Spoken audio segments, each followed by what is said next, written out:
खिदमत के यतीम बच्चों में ईद के तोहफे तकसीम किए गए, जिनमें नए कपड़े, जूते और ईदी भी शामिल हैं, ताकि ये यतीम बच्चे भी ईद के मौका पर नए जूते और कपड़े पहनकर खुशी से ईद मना सकें और किसी किस्म के एहसास कमतरी का शिकार न हों। तफसील गुल हमाद फारूकी की इस रिपोर्ट में।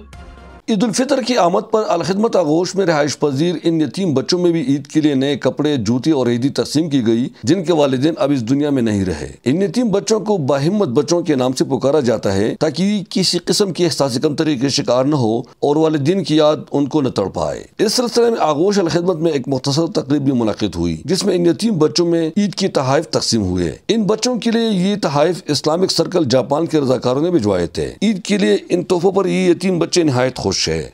मुझे आज ईद के मौके पर नए कपड़े और जूते मिल गए, इसलिए मैं ईद को बहुत खुशी से मनाऊंगा। मैं आज बहुत खुश हूँ, मुझे नए कपड़े और जूते मिल गए और मैं एहसास कमतरी का शिकार नहीं होऊंगा और मैं बहुत खुशी से ईद मनाऊंगा। मेरा नाम अरसना सिराज है, मैं क्लास 7 में पढ़ता हूँ। मैं आगोश अलखिदमत चित्राल का तालिब इल्म हूँ।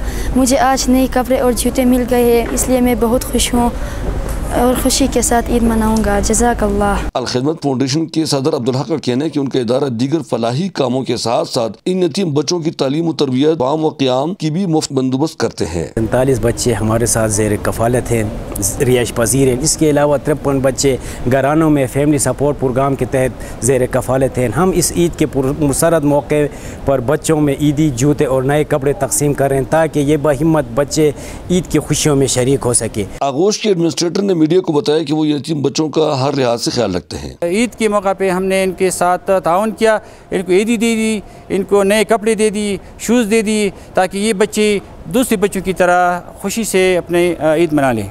इन यतीम बच्चों ने अपने ईद की तोहफे लेकर खुशी चले गए। हम सब की जिम्मेदारी बनती है कि अपने पड़ोस में ऐसे यतीम और बेसहारा बच्चे ढूंढ कर उनके लिए भी ईद के कपड़े, जूते वगैरह खरीद लें और उनको भी अपनी खुशियों में शामिल करें, ताकि वो इन बच्चों को देखकर मायूसी का शिकार न हो, जिनके वालिदैन जिंदा हो या साहिब हैसियत होने के नाते अपने बच्चों के लिए नए कपड़े खरीद कर लाए हैं। इसके इस पुरमसरत मौके पर हमें अपने पड़ोस में ऐसे बच्चों को ढूंढ कर उनके नए कपड़े, जूते और ईदी फराहम करना चाहिए, ताकि वो भी हमारी तरह खुशी से ईद मना सके।